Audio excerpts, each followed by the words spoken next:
People get on their horse and they ride it to the end. We're about kicking the fucking horse out from under you on this show, folks. Right. So that you can't ride it all the way to the end. And I gotta tell you, since I started this show, I can't find my fucking horse.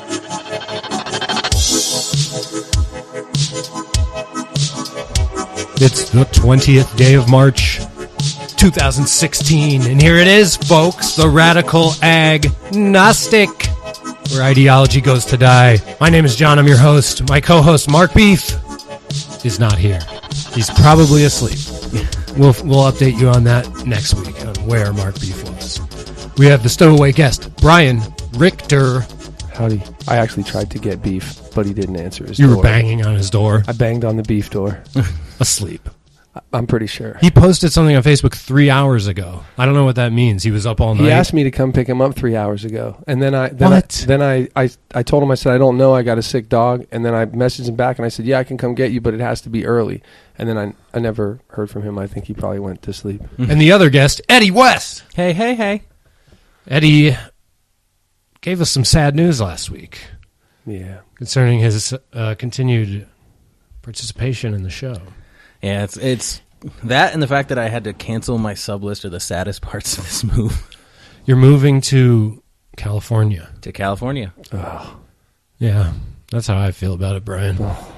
I mean, I was just there. Great mountains. And I had my fill. Don't have much use for the rest of it. I love the beach. I will say that. I do love the beach. The beach? Fuck the ocean. When we drove out there to so that my wife could do the interview for her job, right?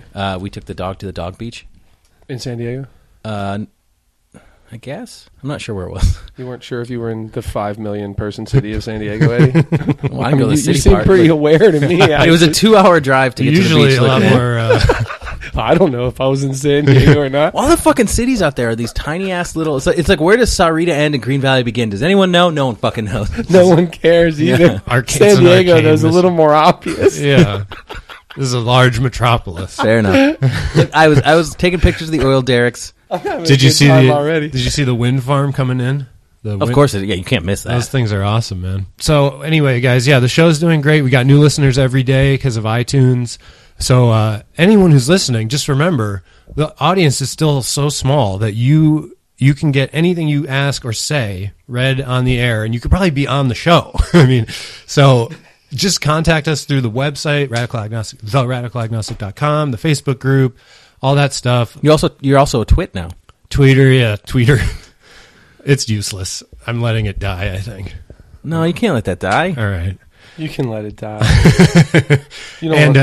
Also, go to patreon.com, Patreon. And if you donate $1 per show, you'll never have to worry about it again. And each month we'll take $4 out of your bank account and help to pay for some of this stuff. So I would really appreciate that. So Eddie, you're leaving us. My thoughts on this are, since you're leaving, we need a new permanent guest. And it almost feels wrong to talk about this, Eddie. But it's weird. It's like talking about your next girlfriend with your girlfriend now. Like, what should I look for? Yeah. Once I get rid of you. Yeah. Once you leave me. Do you think I'm a leg man? What am I at heart? But my thought is, we need a female to fill the role. What do you guys think about that? I've gotten that a lot from my exes.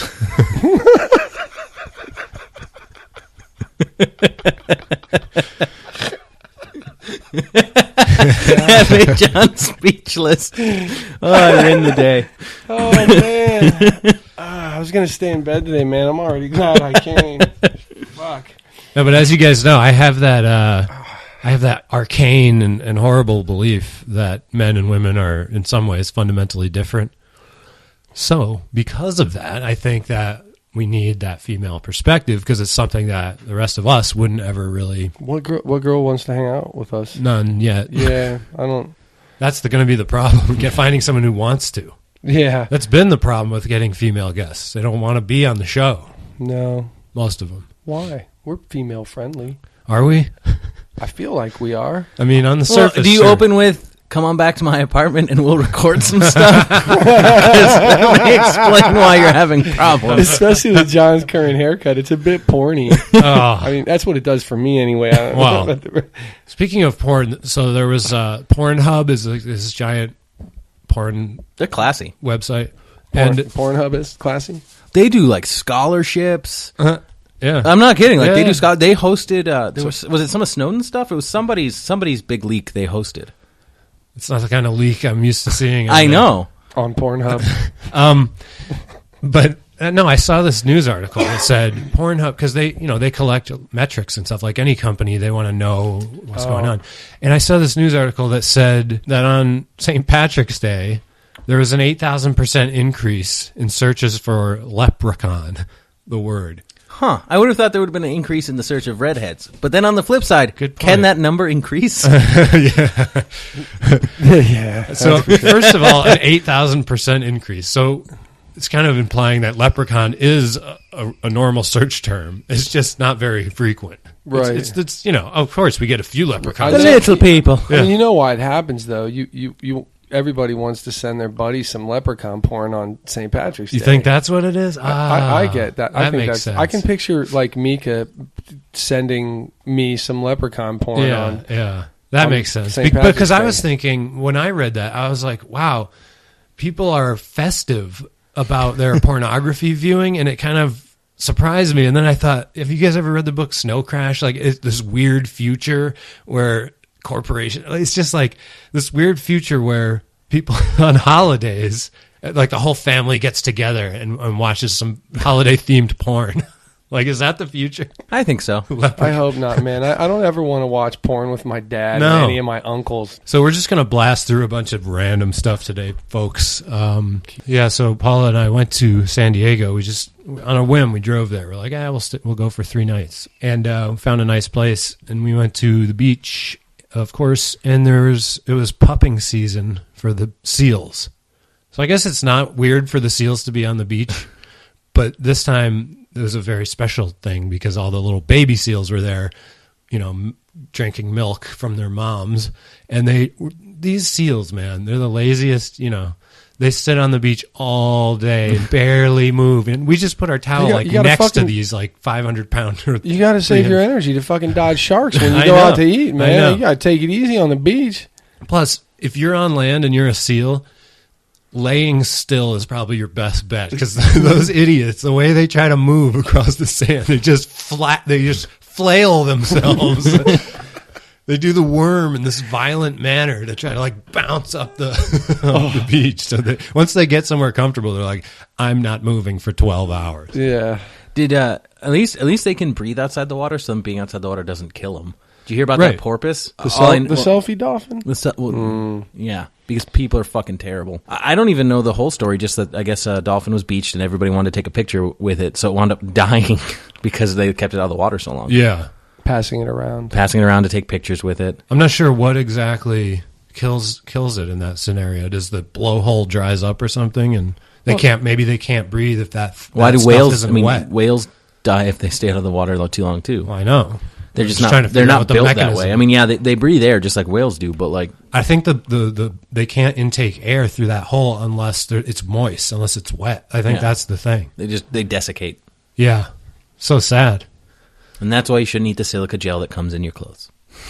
I think whales, a certain part of it too, is that their weight suffocates them. Yeah, Oh, good because they're so point. fucking big, and Yeah. porpoises are similar. Like they're constructed to be buoyant in water, and Right. when they're on land for prolonged periods of time, that's Even just when you not how see they're a built. shark, it looks solid as fuck in the water. I'm sure it feels like a truck when it hits you, but as soon as it gets on land, it looks like it's made of jelly.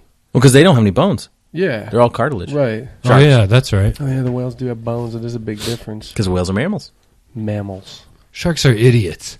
The only reason they attack humans is because they're mistaking what the prey is. Dude, did you see the previews for that movie, The Shallows? No, Oh, my God. what is it? It's Blake Lively in a bikini, so it starts off good. But, you see these waves breaking, and you're kind of under the waves, and you can, just in the trailer, you can barely hear someone screaming. And then it pops up, and it's like this island in the middle of nowhere, and it's all beautiful, and there's Blake Lively sitting on this rock. And she's looking at the beach and looking around, and right before the trailer And they show this big ass fucking shark circling the rock that she's on. So it's a monster movie, but it's a real monster. Yeah. Shark. Yeah, I don't know why, but I was ragging on sharks the whole time we were there. I was like, stupid fish. They're just fish. The brain is probably the size of a pea. I have no respect. Sharks are Terminators. Yeah, they are. Are you Sarah Connor?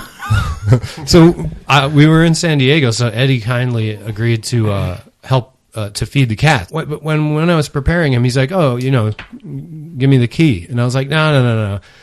Oh, I wasn't going to tell this story on the air. Actually, I'll probably cut it out because I have to say that I never lock my door. So I was like, "No, Eddie, you don't need a key. I don't lock my door. No one's going to rob." And I said at the time, "That's a terrible idea." Right. And I was like, "Yeah, I'm always right. So shut up." So I didn't give him a key. Well, part of this story though is the same. So last week on the show, and there was a notice on your door alerting you to the fact that your property management company was going to be coming in, and the date was one of the days that you were going to be gone. Yeah, they spray for bugs behind the oven and stuff every few months. Yeah. I didn't think much of it because whatever, and John didn't think much of it. I remember he threw it on the floor like whatever. But that's going to become a relevant part of the story later. Yeah. So he comes on Tuesday, feeds the cats, all is well, goes home, blah, blah, blah. Next day, comes over, the door's locked. I knew that was coming. The people locked it, on their way out. So because of course they didn't think anyone was insane enough to keep their door unlocked. Yeah. You remember when I came over and checked on the cats, I had the same thought that Eddie did. I told you the same thing. I'm like, wow, that's a really bad idea, John. Like, yeah. So you just don't want your audience to know that you live at Campbell and Fort Lowell. Yeah, Eddie popped by the second day, door's locked. He texts me. I'm like, my thing was, I guess, go to the office and I can get on the phone with them and confirm my identity. That was the same. That day was fucking terrible because part one of that day, because I didn't text you about the door. I called you about the door because I texted you. That was the same day the website went down. Yes. For like 6 hours because I'd listened to a little bit of the previous episode, the one I had missed. And then the morning started and I'm doing stuff. Yeah. And I was like, oh, I'm going to listen to the rest of it. It won't load on my podcast app. And then I'm like, let me load the website. Oh, your domain has expired. So I text him like, hey man, website's down. I did not want to receive that news on vacation. I was like, what are you talking about? Because we're getting more and more views, listens every day. So I was like, there's people in the world right now who want to listen to this and can't. And that just, ruined my day. I was like the bearer of all the bad news because I texted that and he's like, okay, I think it's going to get fixed. I'm going to sort that out. I'm like, okay. And then like, I text him again. I need to call you. Yeah. Yeah, and he made it sound super ominous too. Eddie was like, "I need to speak." It was I can look it up, but he made it. He wanted me to be terrified. That's something. Always make bad news sound worse than it is, and then people go, "Oh, it's just that." Yeah, that's true. I do like that. It's a strategy. I don't like that moment of volcanic anxiety that comes with that little white lie. Yeah, it was like he was giving me the picture that my cats had been skinned and hung by their tails, and there was a pentagram in their blood on the wall. Actually, and writing that said, "You're next, John." Yeah. The phone calls from inside the house. I take shit like that seriously. Like somebody asked me to watch their animals. Like, I mean, I like animals more than people. So like, I'm going to take the best care I can of your animals. Well, hey, why didn't you use your bat hook to grapple up onto the balcony? Funny you mentioned that. He did. Badass, dude. Eddie Spider Monkey. For the record, I'm giving Eddie some pounds right now because. Oh, okay. So Spider Monkeyed from the stairs. Well, no. See, it sounds much more. It's much more impressive if I tell it the way because I sat here for like 45 minutes trying to figure out how to get in because. First of all, I don't like going to like the management company and because it sounds so shady. Hey, can you talk to this guy on the phone and let me into this other person's apartment? Like I was like, I don't think they're gonna buy it. And then John informs me, oh, don't let them know it's because of the cats because they don't know I have cats. And I didn't pay the cat fee. Now, part of me was like, well, wait.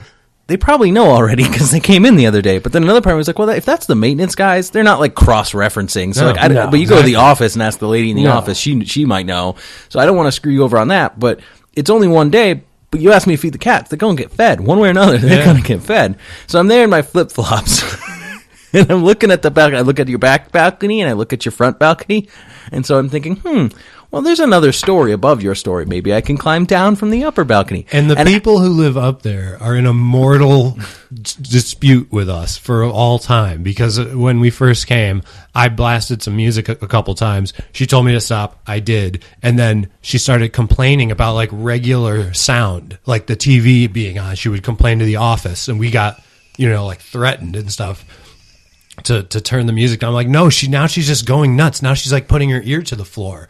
And then they're very like stuck up foreigners. They're very upscale, rich people. So anyway, we don't like them. So Eddie's up. We never go up there. We never speak to. He goes up to their apartment and basically is on their balcony, like hanging off of it, and then realizing that was a terrible idea, and that plan was not executable. Yeah, he was going to drop down to the next one, but there's no. It doesn't kick out or anything. Like I was going to have to drop down and in. It was flush with what you were holding on and I was like, to. this is a bad idea. So then I had to climb back up, which that took some time of like, careful, don't die. Careful, don't die.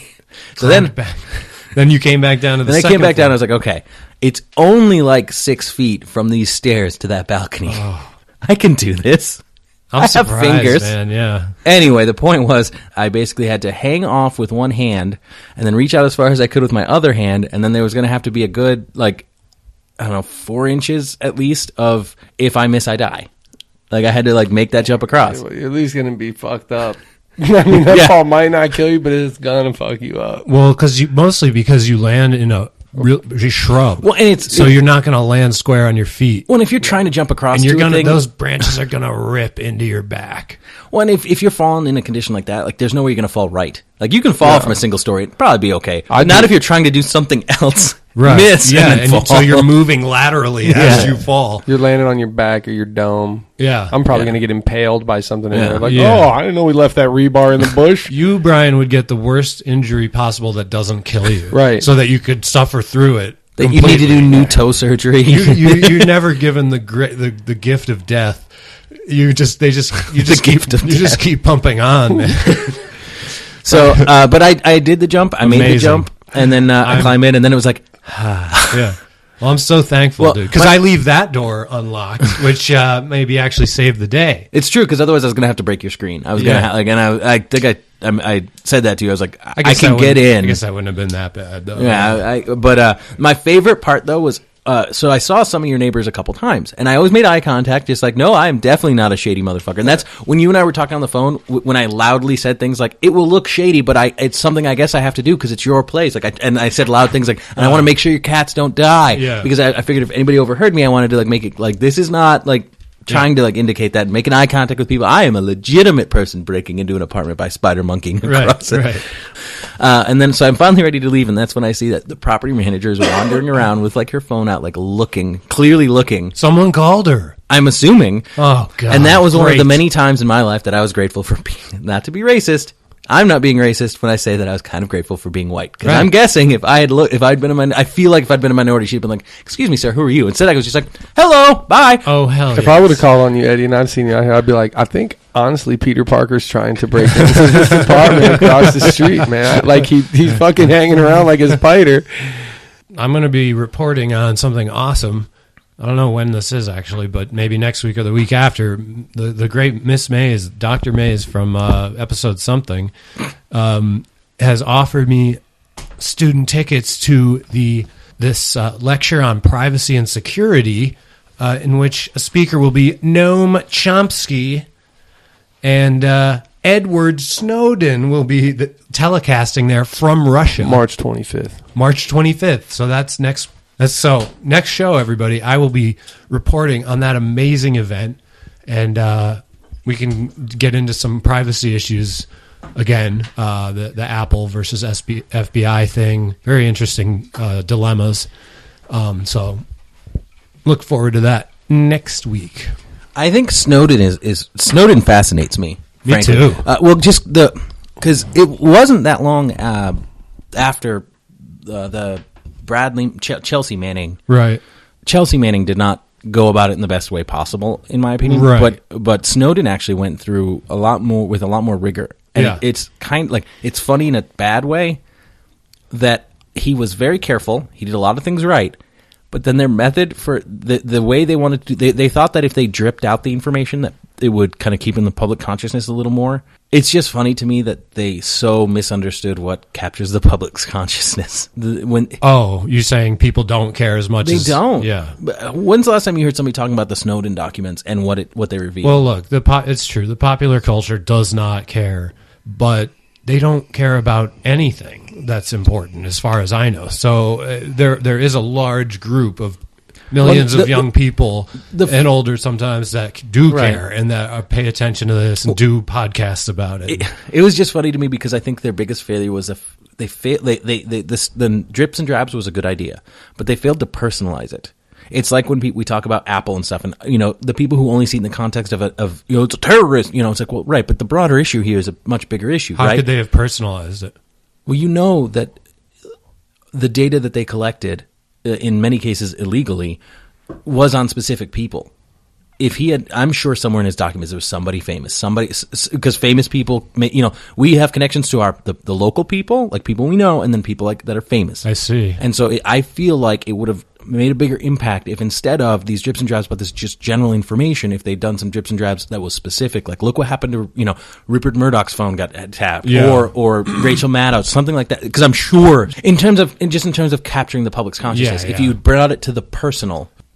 They were probably very scared too at the time when they were releasing most of it at the beginning. Edward Snowden was fleeing to Russia, or where he went to a bunch of different countries, I guess. And now he almost there. Made it so bizarre that he lives there and that they're protecting him. It's all very weird to me. I don't know, and I don't know what should happen to him. I mean, should he be exonerated, or Obama has labeled him a dangerous criminal.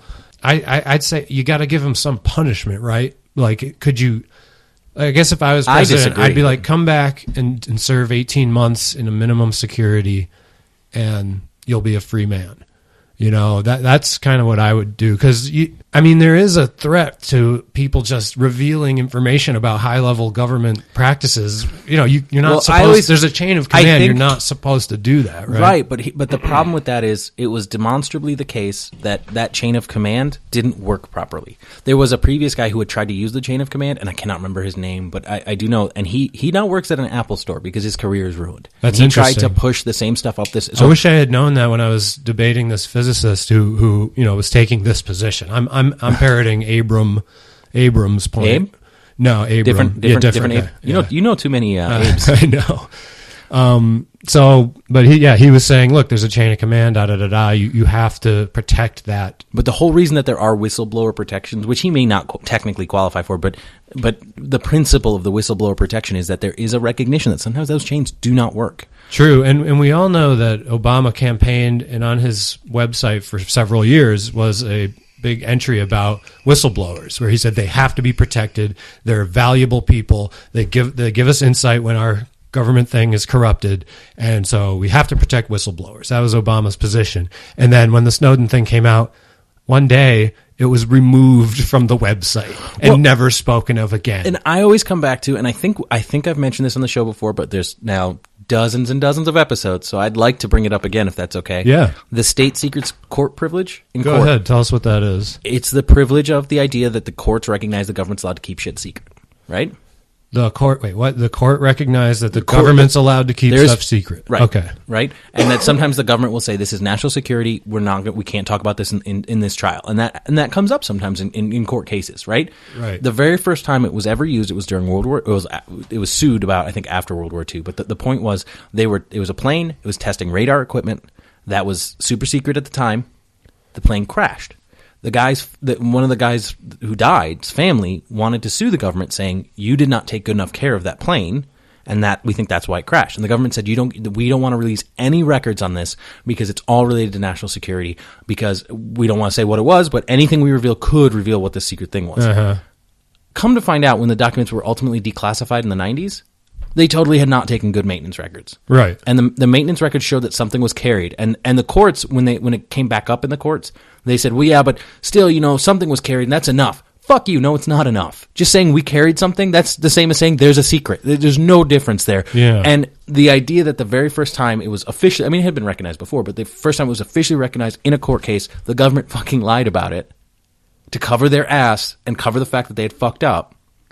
And when we talk about, I agree in principle with the idea that, government should probably have some secrets, but we really need to be erring on the side of not letting them have them, because secrets... Big time. That's my erring on that side. Erring on the side of privacy, because the more you give, that you never get that back. When you give that, you don't get it. When you give that part of your privacy to the government, you never get it back. You don't get it back, and it's going to hide bad actions. Yeah. How many times they found the NSA has multiple times, like, they're dating someone, and then they use their powers as NSA agents to look into them. It reminds me of the plane that crashed in North Carolina that was carrying nuclear weapons. And it crashed in North Carolina. And when they examined the bombs, they found that there were 8 fail-safes on those bombs. Different mechanisms to prevent them from going off until they intentionally someone wanted to set them off. So they examined the bombs, and 7 of the fail-safes had failed. This is true. This is all documented. Look it up.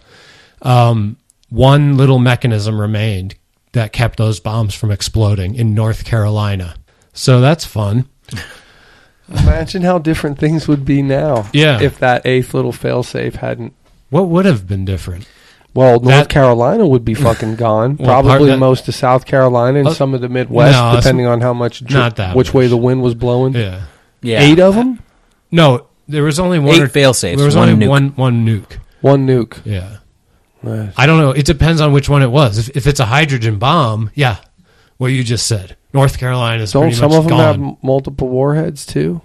Or Yeah, those just the ones that are fired generally from the ground speaking, a single silos? nuclear warhead. This was like late 1940s. It wasn't the kind of crazy shit we have now. Even if it was, though, I think we all have a skewed sense of how much damage a nuclear warhead does. There's a lot from like the fallout and radiation, and don't get me wrong, it does a lot of fucking damage. Yeah. But like it doesn't take out states. Like this country is so it big. might in terms of radiation, Yeah. but it won't in terms That's of what I'm damage. talking Yeah. about. Right. Well, I just want to be People- clear here. no, for When you say it's sure. going to take out the states, like, well, it's going And to it make might- most of the state unlivable, like Centralia or something. But it's Same going to only fucking blow up. difference. It's Yeah. only going to blow up like 2 or 3 cities. So Yeah. like, it's totally different. It was in the countryside, I think. So Well, that, it would have been. you know. But that radiation gets into the water. And it was a secret. Yeah.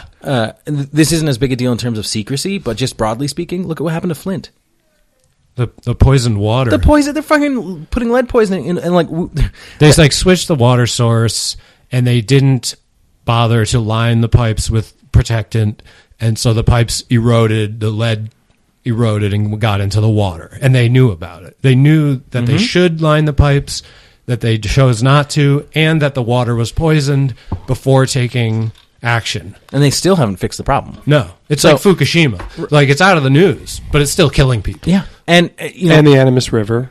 and I say that as The Navajo don't have water yet either. I say that as somebody who is often. I don't like when we talk big government versus small government, because I do think like there's some context in which big government is great and there's some context when small government is great. Yeah.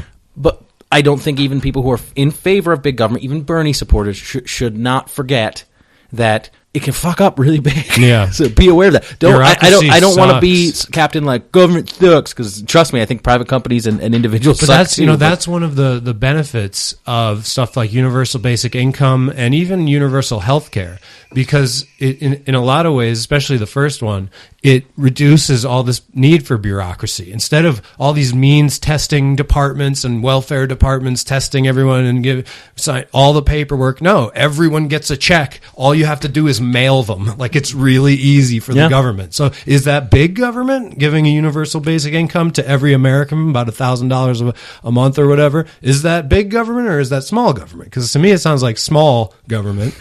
Well, I think that's a different question. I was more just saying I'm often in favor of regulation. I'm often in favor of Sounds what like would a be payee.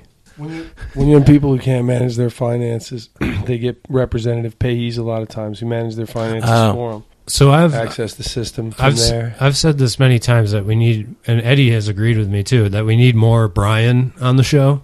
I agree. Yeah. Uh-huh. So just riff, baby. Just do your thing. Man, I don't even know what all I really have to say, man. Not much. Oh, you want to do a rant about dogs and dog owners? Because you posted something on Facebook I replied to. You know what? Here's You were nicer than I was, and I was actually somewhat surprised. Here's a about like cropping the ears and stuff. You called people who do that stupid. Well, I just There was another word I wanted to use, but I didn't. I just posted one of the rare memes that I'll ever post about not cropping your dog's ears, because So what is that? You see pit bulls with different looks, and some of them have little triangular ears barely sticking up off their heads, and like Gracie has her floppy ears. Well, they cut those to do that. It's like Rottweilers in their tails, right? Yeah, and a lot of guys do it in really fucked up ways. Like down south, they'll just rubber band the tail and let it die off, and then it'll fucking eventually fall off the end of the tail, and they'll just have a little nub. They don't get it properly docked. Reggie's got a docked tail. So at some point somebody snipped Reggie's tail. Yeah. Before I got him, because I'm pretty sure that they're born with a whip tail. I don't know for sure, but I'm pretty sure. What kind of dog is Reggie? Rat terrier. I mean, they may not be. He may just have the nub naturally, but so much of the world has that older view towards animals where they're like basically inanimate objects. Right. Like my mom always told me growing up, like, because she took great care of our cats when I was growing up, and she always told me it wasn't like this in my house. Like if the cat got sick, the next day the cat just wasn't there, and the kids never found out why. And that's all there is to it. And that's most of the world is still like that because it's like everything else. It's a socioeconomic problem or issue. And when you grow up, I guess, and there's a good chance that most of your children will die from diseases and et cetera. And people don't live long, and everyone has dental pain. They don't give a shit about animals. And I see all these videos of like in Thailand and stuff, the way they handle chickens, and they just like break their legs and then set them down while the thing is still alive. That's my biggest problem with eating eggs. I've told you that before. Oh yeah. I have a problem with. Yeah, sorry, a little interruption. I have a problem with eggs because I don't like what they do to the chickens, how they cut their beaks. I don't like the tiny cages, right? But even regardless of that, they oftentimes the baby chicks kind of get put on a conveyor belt and they go male chick or they go female chick, keep it because it'll lay eggs. Oh, male chick, throw it alive in a meat grinder. Yes, that is what they do. That is horrific. It is. They could at least whack them with a hammer, for Christ's sake. And that's why, we look for eggs that are grown here in town by some farmer or whatever. And those chickens are just running around and whatever. They're idiots. I mean, a chicken is a moron, but it's still. There was a chicken doubt about that. Yeah, like 60 or so years ago. There was a famous chicken. Educational stimulation. They just let them run and don't chop anything off of them. There was a chicken that survived having its head cut off. And for years. It would. Yeah. What a moron.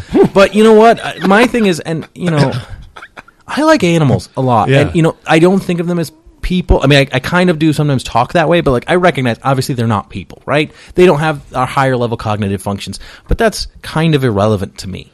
Because, I still think a big part of that disconnect, how people see animals differently, is that we're not. I always say this: we're not in touch with the natural world anymore. We're not in touch with our place in the food chain. We're not in touch with where we belong in the ecosystem and the fucking biosphere and all that. I'm assuming that people in the 1700s and 1800s did this. Were shitty to animals too. Yeah, but I'll tell you who wasn't. When Lewis and Clark ran into the Nez Perce, they were so fucking hairy and smelly, all us white people, that the Nez Perce were sure that they were related to dogs, like actual relatives of dogs. Oh, my God. And not for 1 second did they think less of them for that.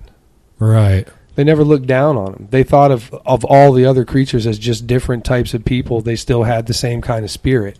So interesting. And we don't think like that anymore. And it's wrong to think of that as like the default view of primitive people. That isn't a default view. Maybe it's just the default view of people. Well, it's an advanced view, if you ask me, because the differences between humans and animals are so obvious, and Indians grow up recognizing those differences. Right. That for them to make the leap to that equality of creatures is kind of like a philosophical leap almost. So I view that as an advanced way of thinking. Yeah, well, I'm sure you know how I feel. Yeah. So, but and that's why in my neighborhood, I can't leave my fucking dogs out by themselves because of the shitty people. Yeah, that populate my fucking neighborhood. And what do? They whack the fence with sticks? Well, no, the other day, man, I just barely get home from work, man. I come inside the door, I open the door, I let my dogs out. I cover my tattoos at work, so I strip off that extra shirt. Before I can even throw on my t-shirt, I hear my dog barking at the fence, and I go out there, and there's 4 fucking kids out there with these big long sticks standing at the fence, and the one kid has just this awfully menacing look on his face, and he's getting ready to cock the stick back, while the other one's luring Reggie up to the fence. So I come walking out, and I'm not, because they were minors, I'm sure. I'm not going to repeat the things I said to these children. Right. But I'm going to tell you right now, they have the fucking fear in them. Yeah. I caught once some kids that were renting a house on the other side of the wall from me. I caught them spitting on my dog. What is They regretted that decision a great deal. Yeah, well, I'll tell you what, man. I'm not sure these little motherfuckers will even walk by my fence again. And I gave them the challenge that I give all those little sociopaths when I send them away. I'm like, if you know who your fucking daddy is, send him down here, and I'll take it up with his ass. Yeah. And I've never had any daddies come around yet. Right. So you don't want to go home and tell your dad that you're fucking torturing dogs down the street. And I got to tell you, if your kids are torturing my dogs and you never see your kids again, don't fucking wonder why. The Richter scale just transitioned into anger management. Yeah, I'll fuck your kids up for messing with my dogs, man. I'm not even kidding. Yeah. I take it real fucking personal. Yeah. Because I don't have kids, and it doesn't look like we're ever gonna, and it's not like we ever used protection. So those are my people, man. That's what I care about. Yeah. And if you think you can come to my house and fuck around on that level, well, son, ignorance ain't always bliss. Yeah, I can't imagine. Yeah, I would flip I was out. fired the fuck up, man. I was ready to grab one of those little kids and use him as a club to beat his fucking friends to death. I'll tell you that. Because the dog doesn't know what's going on. It's just well, and that's some the thing. human. We've bred dogs to be our companions. Right. And my dogs, since they've come to me, man, they don't know any kind of pain or fucking shitty treatment. They don't ever know. Reggie sits on the fucking dinner table. I don't eat there because it's his place. Yeah. Yeah. So, no, I agree with you. Like I don't hit dogs. I've never. I think I've. Yeah. I mean, if a dog bites you, you can punch it in the face. That's self-defense, though. That's a fair different enough. way. Yeah. I mean, well, it teaches them. They get it. They get it. Cats actually don't get it. There's some cognitive cats get it. They don't care. Well, cats get it, and then they hate you for it. They're like, "Fuck you, dude! I'm going to shit in your shoe. Yeah, and I'm going to pee on something too. And it's an gonna ongoing sting." debate whether they get it or not. But yeah, you can't punish a cat for behavior. Like you can really only reward it for the behavior that you like. I don't know, man. I grew up with cats, and I think you don't do the sprayer, the squirt. Yeah, that actually the gun can kind of work. Every animal can learn from positive or negative reinforcement. Okay, yeah. Your cats are just spoiled. That's another thing entirely. Harumph. My dogs are I've never spoiled been as so your cats. insulted in my life. You know, I saw a meme. I don't know if you posted it. I don't remember who posted it. No, I think it was somebody else I know. I know several dog lovers, and somebody posted a thing and it was like or shit. I don't remember. It's one of those stupid Facebook memes, but it was like, if you only had one meal, would you share it with your dog? And I'm like, oh, if I only have one meal, I don't have a meal. Yeah, the dogs have a meal. Yeah, I have 4 dogs, so they're gonna. So there's this other thing. I saw a TED Talk today by this kid from Kenya, and they live right by Nairobi National Park, and lions are always coming out and preying on their livestock. And so they're Maasai, and historically, when their lions prey on their livestock, they kill them. What did you say, Maasai? Maasai. What is that? The tribe? Yeah. Okay. You've never heard of Maasai? It's Masai. Yeah. All right. Get off my back, man. They're fucking regal, and they've maintained so much of their culture while kind of acclimating to the modern world to a degree. Would you say? Yeah, no. They guide a lot of safaris. I'm going to feel super involved uncomfortable saying this, so I'm going to preface it by saying that. But like, the Maasai have always been a proud warrior people, broadly speaking. I just feel super racist saying any of this, but in contrast to say like the Zulu. The Zulus mostly got wiped out. Yeah. Whereas the Maasai found a way to maintain their they pride. Interact with the economy. Yeah. Sounds like right. Well, that's what I'm saying. I mean, the Zulus' problem was not a problem of failure to interact with the economy. No. But I'm just saying they didn't want to be governed at all. Right. Which is just like if you're gonna fucking die for your land and your home, man. But what I'm saying about the Maasai is that they have it's to me they're just a success story of how they've. They do interact with the economy, and they have maintained a lot of their culture. Yeah. But so this kid, he's like, I wanted to figure out a way that we wouldn't have to kill lions because they follow the game out of the park, and then our cows are easier to kill, so they jump into the pens and they kill them. And he's like, and when I was little, they killed our only bull, and he's like, and this is how we live. And so he tried stationary fire, and they don't like it, but they can work around it. And then he tried. You mean like a fire? Yeah. Like a and then he tried a scarecrow, and he said the first night it scared him off. He's like, but lions are smart. And he's like, so they came back the next day, and they're like, it's still in the same place. It can't do anything. They jump in and ate the cow. I can just imagine them sniffing the scarecrow very carefully, walking up to it, touching it with their paw, and then drawing the paw back instantly, the way cats do. And then they're like, oh, I'm okay. I'm not worried fuck about this guy. Let's go eat a cow. I imagine that same thing. Simba sends Pumbaa over to check it out. So then he says he tried electricity, but he shocked himself, so he gave up on that. And then he figured out that the lions weren't bothered by light. They weren't bothered by the fire really in the end because they knew it wasn't spreading, and they weren't bothered by the scarecrow. But he figured out they didn't like moving lights, and so he hooked up these lights to the fences, the corrals. He called them the I forget, a cattle hedge or a cattle pen. But and then he had them to where they flicked on and off like Christmas lights. And it fucking works. And it makes sense. They won't go near it. Well, it makes sense because cats have vision that's not very great in terms of detail. They're great at movement. I think they're 10 times better than us with movement and stuff. And nighttime viewing. And nighttime viewing, broadly speaking, like to see anything, right? Yeah. But in terms of seeing clearly, like a cat, even with a brain like, if they couldn't read. Yeah, but cheetahs and lions, they have pretty good vision for cats because they're sight hunters. They have great vision. They have great vision, but these narrow constraints on the vision. For example, when a house cat, when you're anything that's 2 feet or closer to its face, they don't see shit. It's all blurry. And the same at very long distances. It's all blurry. So in that big medium range, they got great vision. But if you put treats on the floor, and a cat he'll sniff them out eventually, but he will not see them. You'll see them walking around like idiots. Well, they can see like broad color differences and stuff. But you're right. I mean, it's blurry as fuck. It's this like is me like without 2 my inches glasses in front of their face, and I don't. They can't see. I'm clear for a good half inch. Yeah. So so they didn't like those flashing lights. They didn't like the flashing lights, so he started sharing it with his neighbors and with other people. And he said, the reason he started doing it is because he was responsible for his father's cattle, and he felt awful when the bull got killed.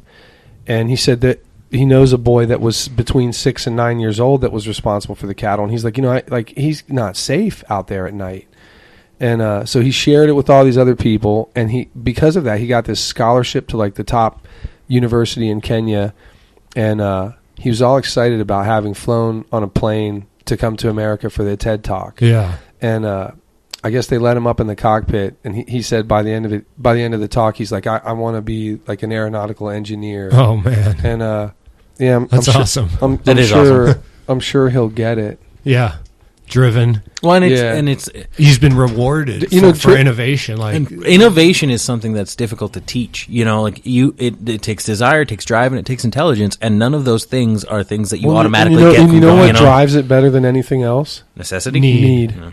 Necessity is the mother of invention. So drive and need brings me to another story. If I can just ramble, please. I'm out on the front throwing the ball to Gracie last week, and I see this really big girl running down the street. Yeah. Like I see her coming from a long way away.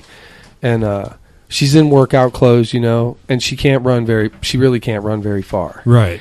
And when she stops running, she keeps walking, but she's sucking wind, man. But as soon as she can get like a full breath in, she starts running again.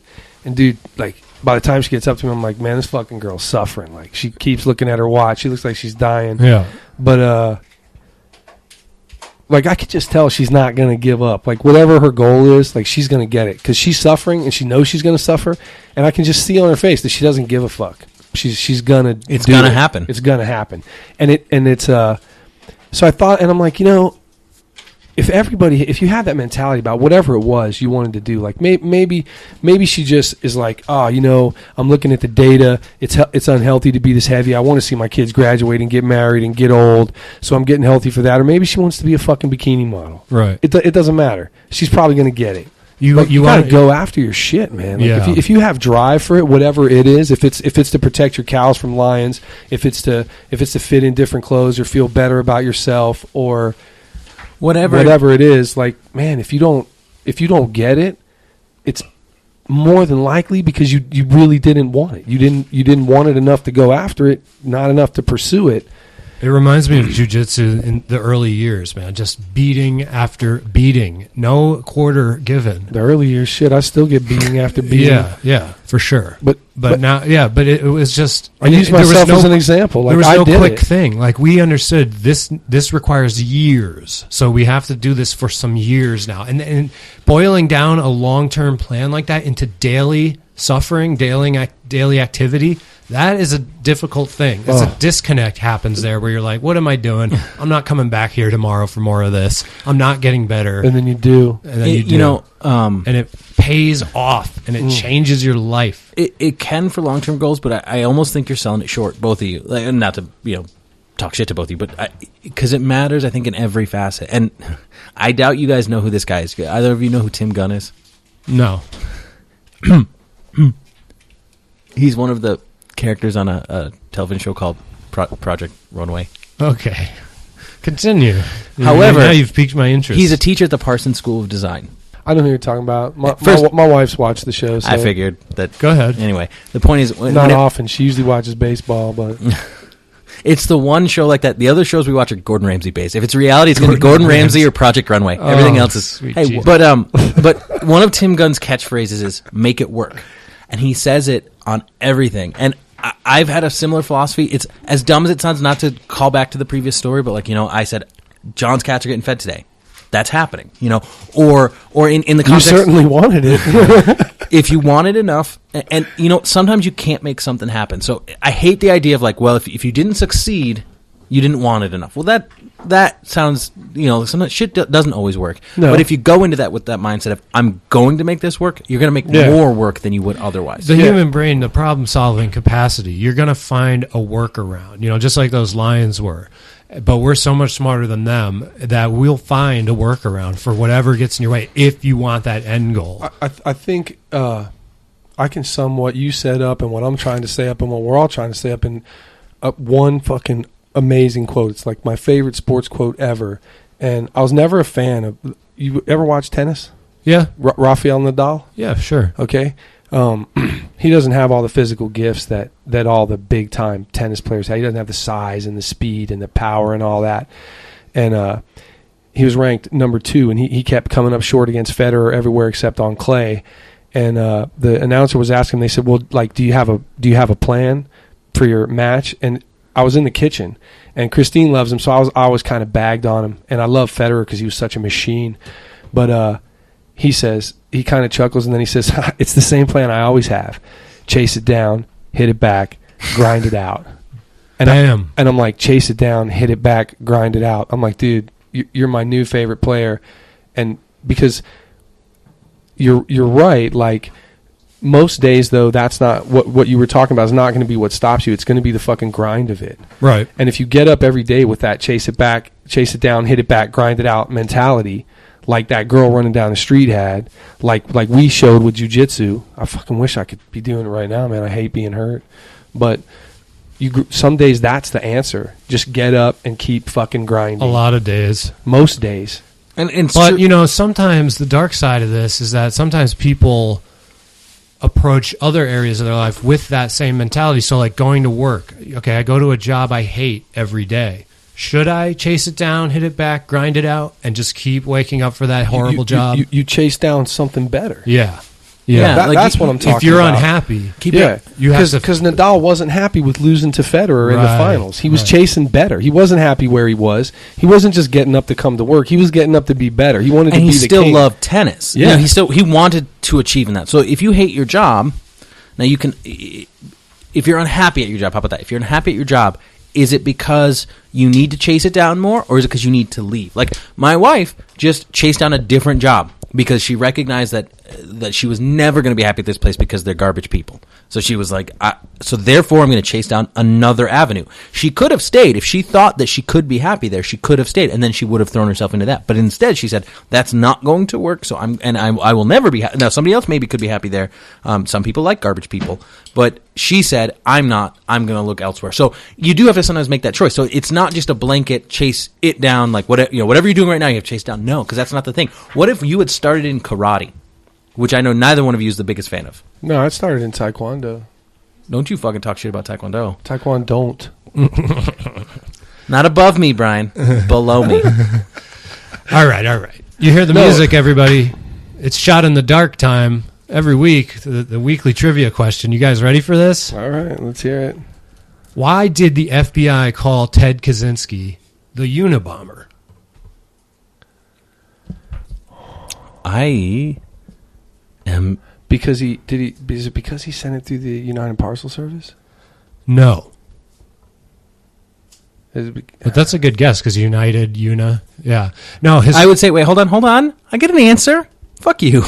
No, because it was, I don't have a good answer. I'm probably wrong, but I'm going to say, because I have to make a guess, one bomb at a time. Nope, good guess. The reason they called him the Unabomber is because his early mail bombs were sent to universities and airlines. So the UN is university, the airline is A. It's pretty that's dumb. That's really dumb, actually. Dumb. I went through his little town up there. I think it's called, was it Lincoln, Montana? Maybe. And that's something interesting. How did he get caught? I don't know. His brother turned him in. Oh, yeah. That's a big thing. We drove through there on a Friday night. We came out of the Bob Marshall.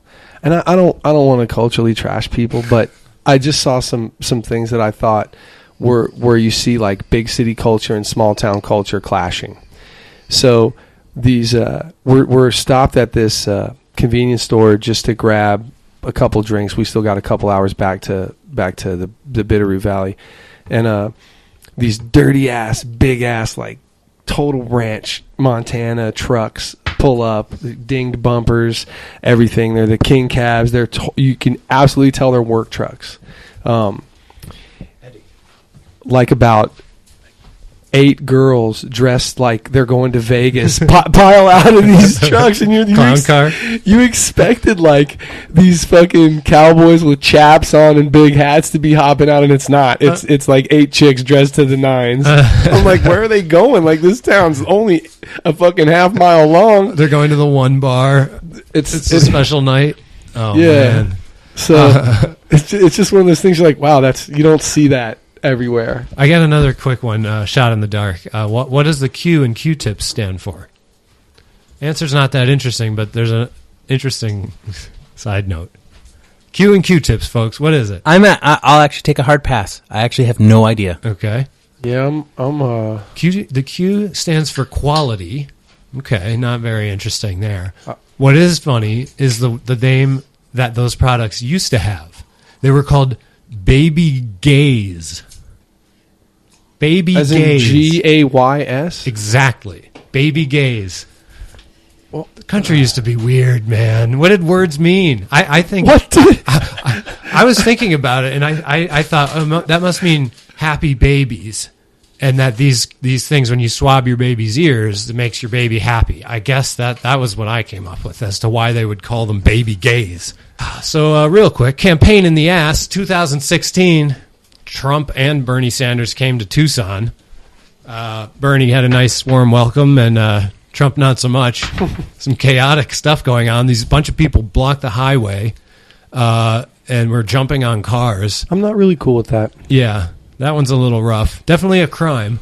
And jumping on cars is not inherently a crime. Well, and at the rally, there was a huge, a lot of protesters, and fights broke out. Once again, violence was done. I know for a fact that one of the Bernie, I don't even know if he's a Bernie, one of the protesters was punched. And our friend Aaron B. knows the guy. And yes, he's coming on the show probably soon, next week or the week after. I got to talk to him and work it out. But one of the protesters who was punched and kicked in Tucson at the Trump rally will be on the show to give us his perspective. I know Mark doesn't Mark like hates these protesters. I'm all kind of confused by that. I thought he was all about like free expression. For him, and I don't mean to speak for Mark. He's not here. He'll yell at me later. But I have to a certain extent agree with him that if you go into the rally and start protesting, you're disrupting an existing event that has its own purpose.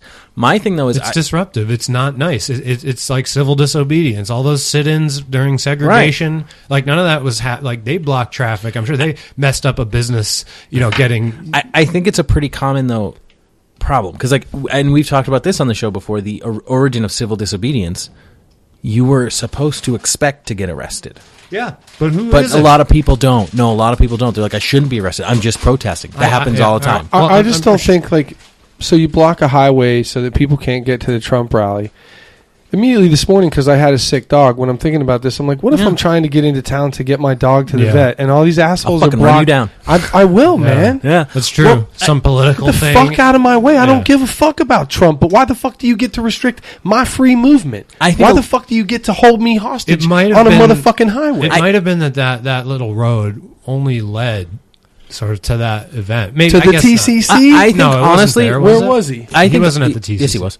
Oh. I think honestly that they looked like the TCC when I saw people getting punched. I don't think Bernie was. Yes, but he was. Oh, he was. Oh, there you go. Friday. They both were, and Bill will probably be there. When is he coming? Monday. Bill. Bill. Yeah, Bill. I think he's here today, or actually, or yesterday, or something. Maybe Monday. I think it to a certain extent. I think it shows the importance of radical agnosticism and just philosophy in general, because I think a lot of people they're upset. They want to protest, and I don't think they ever ask the question, well, what is my goal, and what am I doing, and am I being philosophically consistent? They just go out and they block the highway because they're upset. Well, yeah, and for the record, I'm not against peaceful protest. I'm off you, whatever side of the fence you're on, even if I totally fucking disagree with you, you still have your right to be heard. I don't like the highway thing. Yeah, I don't think that. Like, you can't restrict movement of free people randomly. We're on the same page. We're on the same page. But the people at the protest, the disruptors, I don't really have negative thoughts about them. I'm not going to go do it. I don't want to go spend my day in that way. And yes, anyone who goes there should expect violence and expect to be arrested. It's called the heckler's veto.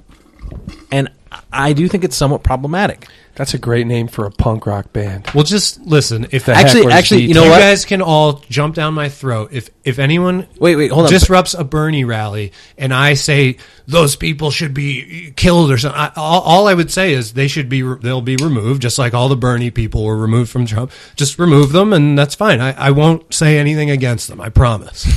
Well, right. You're philosophically consistent as a general rule. Thank you. Yeah, no, and I don't mind that approach either. Just like nobody should resort to violence in the removal or in your resistance of removal. You should just, once you're asked to leave, fucking leave. You made your point. Don't resist you made your point. A cop or a Secret Service. Yeah. And and I think that's a difference, because Bernie has not only said specifically on the Rachel Maddow show, I think it was Rachel Maddow show anyway, I don't think they should be disrupting the rally. Yeah, he did. And two, when he's been disrupted, not by Trump supporters, but he's been disrupted, and to pretend otherwise is absurd. I love seeing those fucking memes. He's been disrupted. Yeah. He generally gives them a space to speak. Yeah, the Black Lives Matter girls, he just stepped away, let them have the microphone. That's the classiest way to deal with it. I mean, if it's happening every day, and so no, you're not going to do that. But that's a classy way, especially since these are liberals that want to use that. Well, and that's the thing. That's the big difference, is because, of course, the people disrupting Trump rallies are liberals, right? Like, so if they're on your ostensible side, maybe you're a little more patient with them, right? Damn disruptive hippies. I know. No, I personally don't have a problem with them, and I don't get why Mark and so many other people online are like, and some of them are Bernie people, and they're saying, "No, I'm ashamed. This is bullshit. This is a threat to democracy." I got in a debate with my buddy Sam yesterday. And I said, this isn't a threat to democracy. When they start disrupting voting and fraud, doing voter fraud. Well, but it's a political rally. I could see it being a threat to democracy, because if you're not allowing a politician, somebody who wants to be involved, if you are shutting him down from his involvement, they never forced Trump to not speak. But if they don't let him speak, if they shout over him, even though it's his venue, that's free speech. I can shout over anyone I want. I can shout over anyone I want. I'm doing it right now. Until somebody comes up and asks them to leave. If they say you're being disruptive, we're going to need you to leave because now you're fucking trespassing if you Right. don't go. Right. And I guess that's But you can until draw the then, line it's there. just right. Like, you can draw the line No, there. it's illegal, but I don't call it a threat to democracy. Do That's I just have my to have the perspective. same politics as you to attend a political rally? Yeah, exactly. I don't see that I do. Right. I think discourse is part of politics. Yeah, a political rally should be chaotic. There should be all these different factions screaming and trying to. I mean, and Let's just call it a caucus. And there's an internet. No one's missing out on Trump speaking. Let's make that clear. It's 24 hours on every news channel, Trump speaking. So, no one's missing out on his message. He gets more free press than Kim Kardashian. Yeah. Well, all right. Well, we're running out of time. Do we have anything else here? Well, in terms of campaign in the ass 2016, I had a great discussion with a 65-year-old guy yesterday who worked for decades as a lobbyist in Washington for his business school that he works for, a university. And he met the Harry Reid, the Democrat minority leader in the Senate, all these other senators he had lunch with. And he told me he really liked Harry Reid. He's like, Harry Reid listened to everything I said, and he repeated it back later when someone else asked. He's like, I really appreciated that. He had lunch with Obama when President Obama was a senator, and he didn't like him. His impression was not good. He said the whole time Obama stared at his forehead in the sense of not listening to him. He was just kind of nodding and going along with it. So he didn't. I mean, maybe Obama didn't want to talk to a lobbyist at that moment in his day. But anyway, he didn't get a good impression from the president. We agreed, me and this guy, on Hillary Clinton, on our views about her. They were none too positive. This is an older white man, so you expect him to be a conservative, and he was. But he was a very moderate conservative. He had been supporting Jeb Bush. And he said, look, that guy's he's an administrator. He can get in there and work with both parties and stuff. And he kind of liked John Kasich, which that put me on the same page. I said, yeah, if I was a Republican, I'd be voting for Kasich. He's the one guy that acknowledges the existence of climate change. So in a lot of other ways, he's pretty There's reasonable. also a lot of other ways where he's also horrific, though. Right. Yeah, he's a Republican. Unfortunately. That's why I'm wondering if... But yeah. With all the skullduggery going on, I'm curious whether the Republicans are finally going to fracture. Because if they try to take away Trump's nomination, because he's got essentially locked up now, but there's all these movements to try to take it away from him, I think that might finally fracture the Republican Party. Yeah. Maybe it'll bring back the Whigs. Although it's hard to understand how that would take place. If he gets the automatic number of delegates needed for the nomination before the convention, he's the Republican nominee. I mean, those are the rules. No, Yes. there's a lot of skullduggery you can perform. Ron Paul did it when he was running. Well, they changed the convention rules to block him last time, and now it's coming back to bite them in the ass. Well, but now all the rules got changed. And so what I'm saying is that there is still a chance that they'll... I guess my point is this. If they don't try to take it away from him, well, then it's a moot point, and fine. But I'm saying that I do think there are machinations in place to Either do that. way, it's the destruction of the party. Because if he is the nominee and they go along with it, that's my prediction. He's the nominee. 80% of them end up going along with it, even though there's quotes of them saying, like, No. he's evil. Like, the whole Republican Party has basically come out and said, no, I won't vote for him if he's our nominee. He's like, I would let Hillary Clinton win. They're saying things like this. So if he's the nominee, I say 80% of those guys just fall in line. They fall in line and endorse Trump. Mm-hmm. But it doesn't matter. It's still the end of the party. Because, I don't think so. Because Congress people and senators and local Republicans will all suffer from association with Trump as the presidential nominee, and they will get murdered in the election. Even now, if Bernie Sanders was the guy, they would get murdered because he would draw all these independents. He would have all this energy behind him. Every Hillary person would vote for him over Trump, and he would destroy Trump. I mean, I don't know how loud I need to fucking scream this message. I don't think that's what would happen most likely. Although I've been wrong about everything else this year. Yeah, you still owe me some push-ups soon. That's true. Oh, push-ups. But with Hillary as the person, now you have record low turnout of liberals. You have no independents vote for Hillary and ever will. I mean, maybe the threat of Trump will force a few to vote for her, but nobody wants her to be the president. I'm a registered independent, and I'll vote for her over Trump. Okay, so there are people for sure, but I still think she would do less well in the election against Trump, which is borne by 90% of the polls on the hypothetical election. Bernie does better than Hillary, and anyway, for a million other reasons, but. anyway, I mean, unless she gets indicted and Trump somehow like wins, I think the Republicans lose either way. But I don't think they'll fracture because there has to be like a wedge to drive the fracture. What does that mean? A new party forms? Yeah, that's what I'm saying. Like, you're right that they may like suffer. They'll suffer greatly if Trump is their nominee. I agree with that, but I don't think they'll break into two parties. But I think if they try to take the nomination from Trump, given that he has pretty much locked it up, he will not walk away from that. He won't. So he will still run, and he will run as whatever something. And I think that will be something that will break. So we've had conversations before about the two-party system. Well, what breaks parties up is this kind of shit. Is if the establishment tries to take away what the populace wants.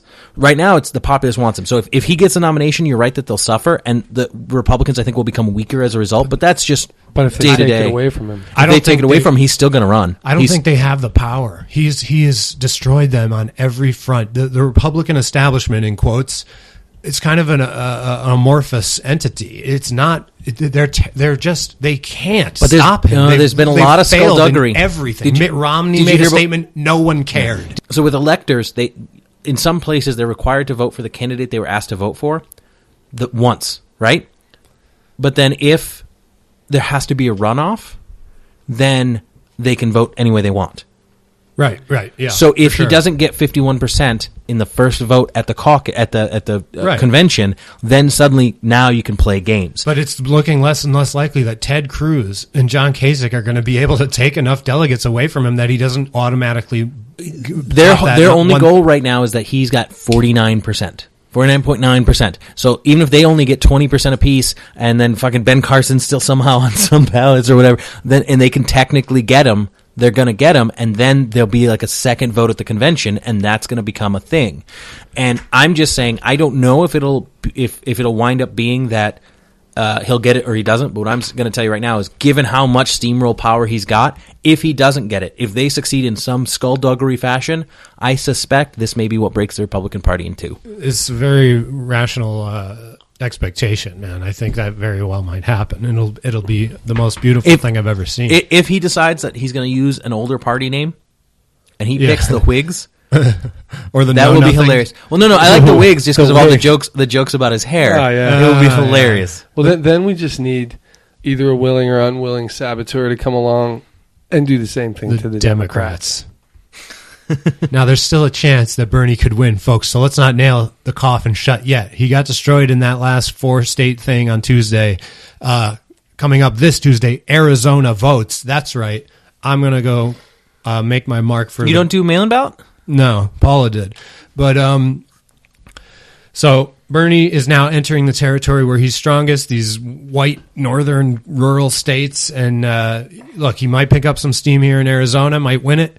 If he does, that'll give him a little momentum, and he'll come into states like Washington and Oregon, Idaho and Montana, all this crap, and hopefully he'll do really well there. So there's still an outside chance that Bernie could get the needed delegates and be the nominee. But by the tone of my voice, you can probably tell it's not likely.